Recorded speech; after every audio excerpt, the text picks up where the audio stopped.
मेरी लाडो। सारे वीरपुर ने देखा था।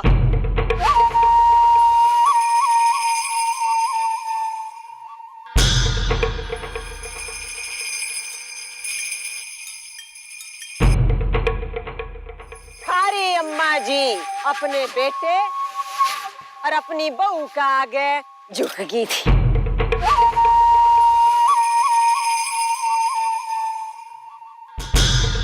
देखा था कि नहीं?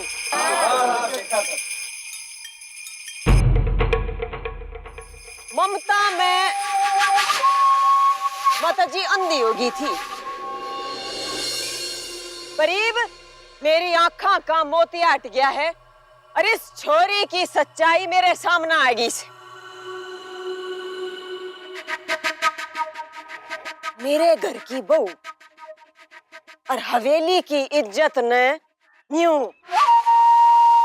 भरी पंचायत में लाके खड़ी करनी पड़गी। या इस छोरी ने कितना बड़ा पाप किया होगा जो मैंने अपनी हवेली की बहू आड़े चौराहे पे लाके खड़ी करनी पड़गी।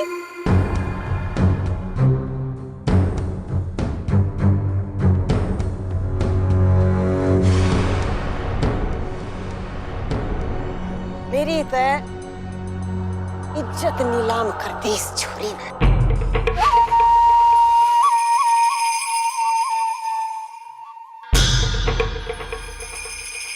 यो क्यों होया? और यो कुकर होया? यो तो जी मैं अपने मुंह ते नहीं कह सकती जी। यो थारे सामने यो छोरा खड़ा है।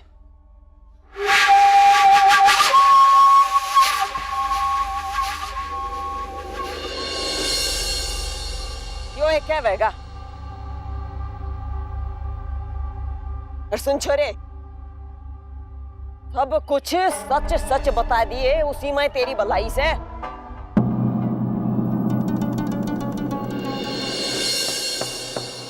बोल। देखिए, मैं जब तक पूरी बात आप लोगों को नहीं बताऊंगा शायद आप लोग मेरा पक्ष नहीं समझेंगे।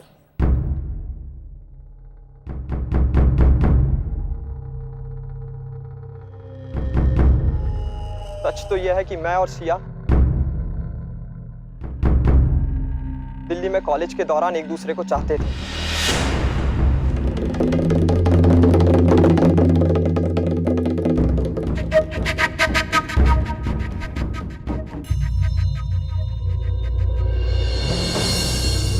पर आपसी मतभेद के कारण हम अलग हो गए।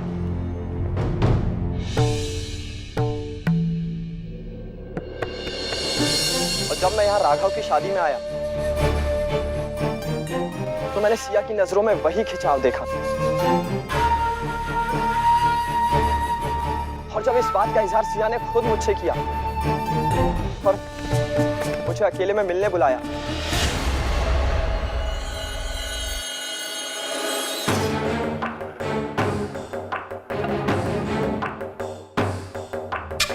ये क्या बकवास कर रहे हो तुम?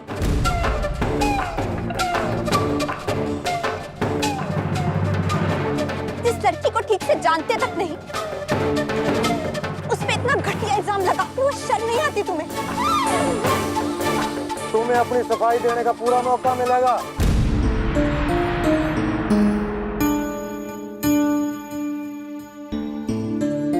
पहला इस चोर ने अपनी बात पूरी कर लेने दो।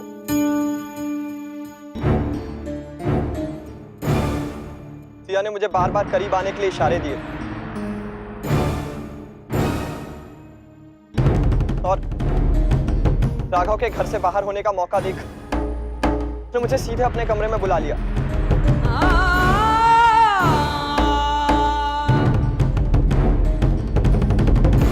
हम दोनों के बीच संबंध बनने ही वाले थे कि अम्मा जी और कस्बे के बाकी लोग वहां पहुंच गए।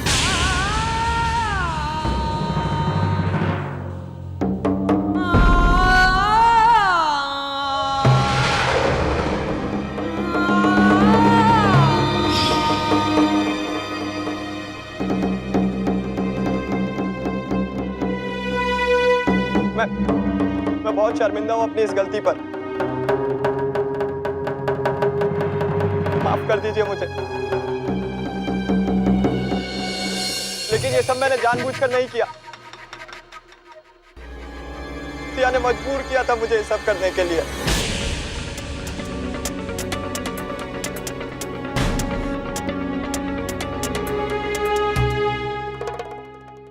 एक गलती हुई है मुझसे,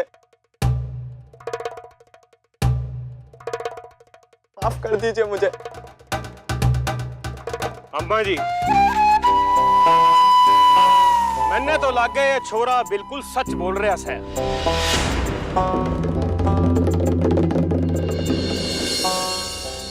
अगर औरत का चरित्र ही साफ नहीं होगा तो मर्द का तो क्या दोष है?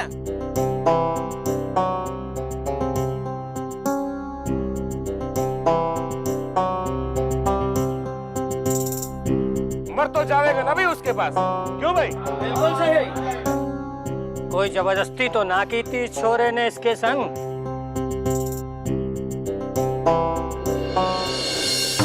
लेकिन हिम्मत तो देखो इस छोरी की।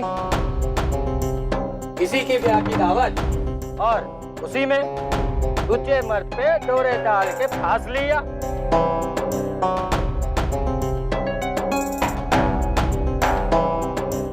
मन ने कलयुग देखा है लेकिन ऐसा ना देखा।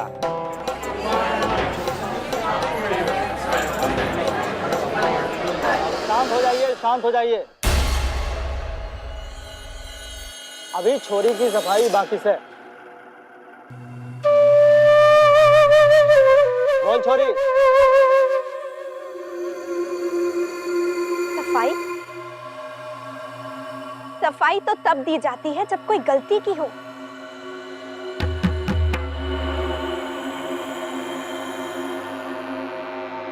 सच्चाई तो ये है कि ये लड़का जो कुछ भी कह रहा है वैसा कुछ हुआ ही नहीं था।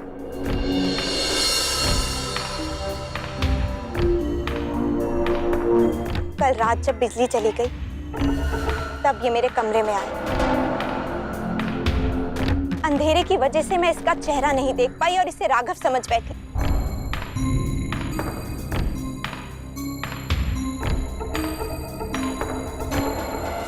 लेकिन एक ही पल में मुझे एहसास हो गया कि ये राघव नहीं कोई और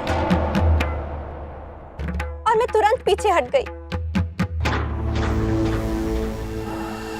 और बदकिस्मती से तभी अम्मा जी और ये लोग वहां आ गए।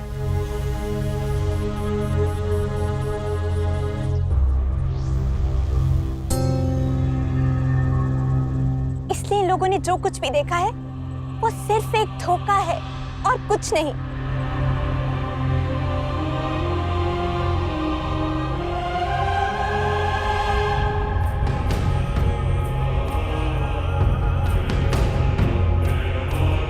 ईश्वर साक्षी है, मेरी कही गई एक एक बात में सच है।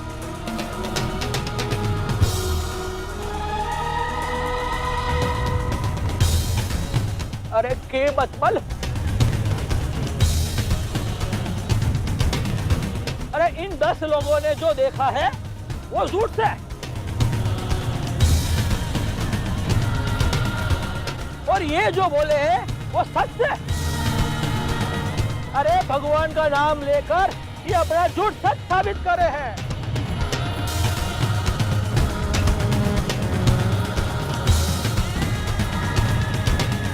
पंचायत ने लागे से कि अपना पाप छुपाने की खातिर यह छोरी तेरे चरित्र दिखा रही से।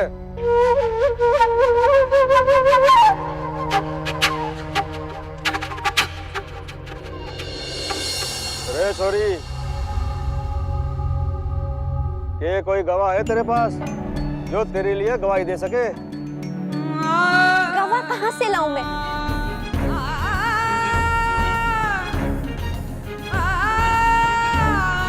ईश्वर के मंदिर में खड़ी होकर कह सकती हूँ कि मैं सच कह रही हूँ।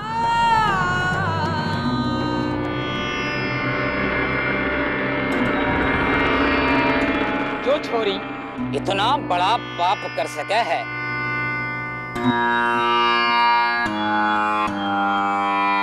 उसके लिए ईश्वर का मंदिर और बाजार में क्या फर्क?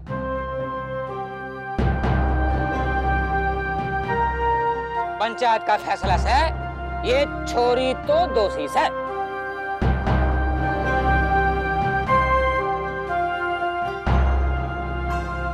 और इसे इसके किए पाप की सजा भरपूर मिलनी चाहिए से। अरे नहीं तो वीरपुर की सारी लुगाइयां का धर्म पर विश्वास उठ जाएगा।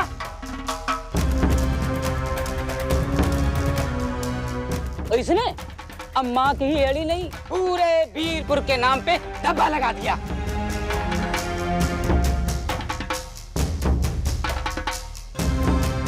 अरे इस कस्बे के छोरे उस कस्बे में सर उठा के घुस ना पावेंगे आज के बाद। इसे कड़ी से कड़ी सजा मिलनी चाहिए से।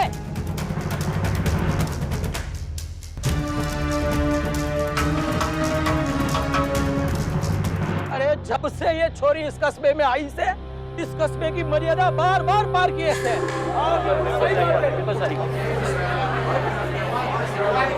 अगर यूं ही चलता रहा तो कोई भी कायदा कानून और चाल चलन न रह जाएगा इस कस्बे का। इस छोरी को सबक सिखाना जरूरी है। सही नहीं भाइयों?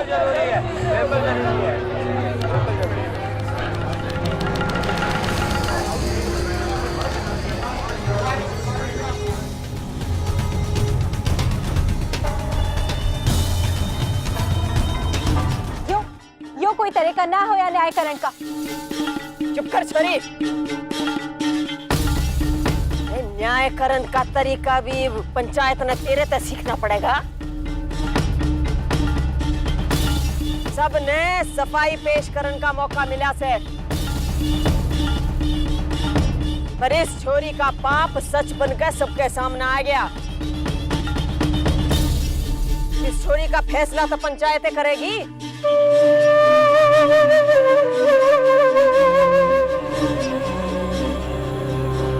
वीरपुर के रहने वालों, क्या बात तो एकदम साफ हो गई कि इस छोरी ने बदचलनी करी सर।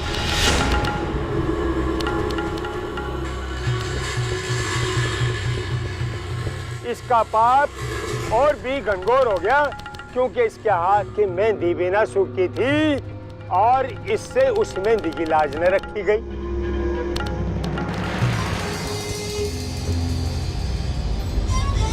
पंचायत का यह फैसला है इस कस्बे में अपनी गंदगी फैलाने के जुर्म में इसे अब अपने बाप और बहन के साथ ईब के ईब वीरपुर छोड़ के जाना होगा।